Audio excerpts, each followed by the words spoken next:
of beings that people see that called shadow beings, who I believe are the sentinels or the security of this simulation. Because in order for somebody to, like that video I showed you with a guy in Africa when he cut the little baby head off, right. When you do these certain rituals and you find out certain information and you know that this shit is all bullshit, right? And you're like, wait a second, this is all bullshit. This shit don't matter. Right. And if I do this ritual, sacrifice this child, I can get riches in this simulation, you're gonna do it. Gonna do it 100%. And that's what we're going through right now. So everybody's watching this. You can look up Professor Jim Gates. He's a black man, well-versed. Neil deGrasse Tyson avoids him. And every time he wants to call a debate, because, you know, working with celebrities for a long time, they live in a certain bubble. Right. And they act like bitches most times. And I realized that they would hire me and they know that when it come to like gangster shit, I'm gonna get it done. But I know that if I handle the simulation right, I won't get caught.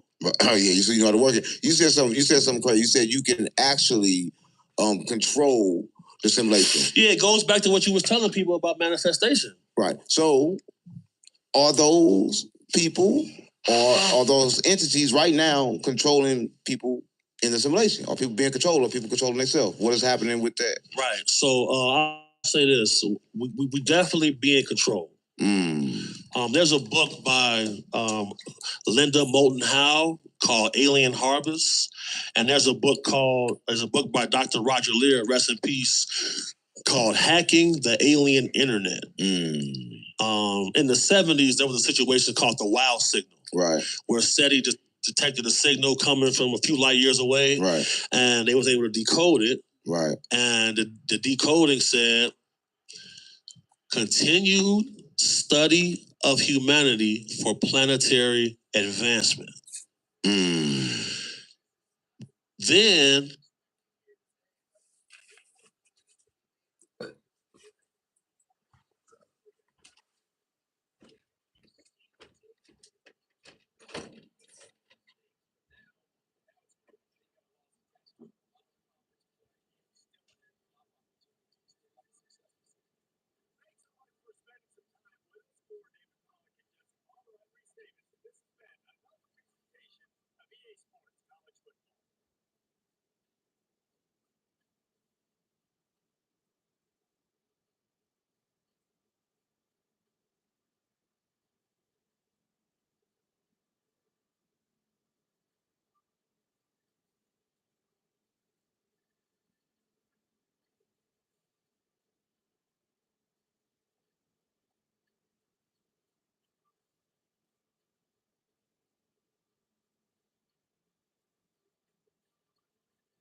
it left a Morse code signal.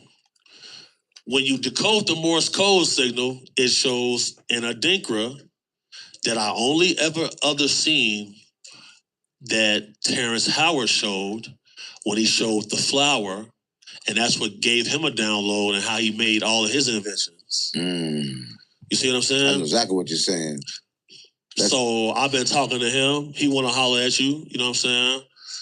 He said he don't want no money, but he want to have a conversation with you first because, you know, he was somebody that the diddler was trying to take his cakes. You see what I'm saying? And I'm somebody who we called about that. Right. So he knows that I'm very serious. Right. But my question to you is, How do we explain to people without scaring them that we are living in an actual computer? Because I don't think you understand. You're not living in the computer. You live outside of the computer. You are trapped inside the computer, but you can get out. When you say one thing, So when you say get out, you mean transcend. Yeah, you're through consciousness. Just like you said, the fly at the beginning. That's why I asked you the question about the fly at the beginning, right? The fly becomes aware. Awareness is a way to lead assimilation. Oh. Right? Awareness, but a lot of people got different tricks, but these beings, why do they not want to leave the simulation? Why they just don't want to leave if it's better outside of this? All right. Now, we have got to the point where literally anybody can build a fully working app without knowing how to code. This is Base 44. This is a first look at the current industry-leading AI app builder. And you wouldn't believe the kind of apps that people are creating. Smart nutrition apps, inventory trackers, onboarding tools, you name it. And if the only thing stopping me from making the app is the idea, why not build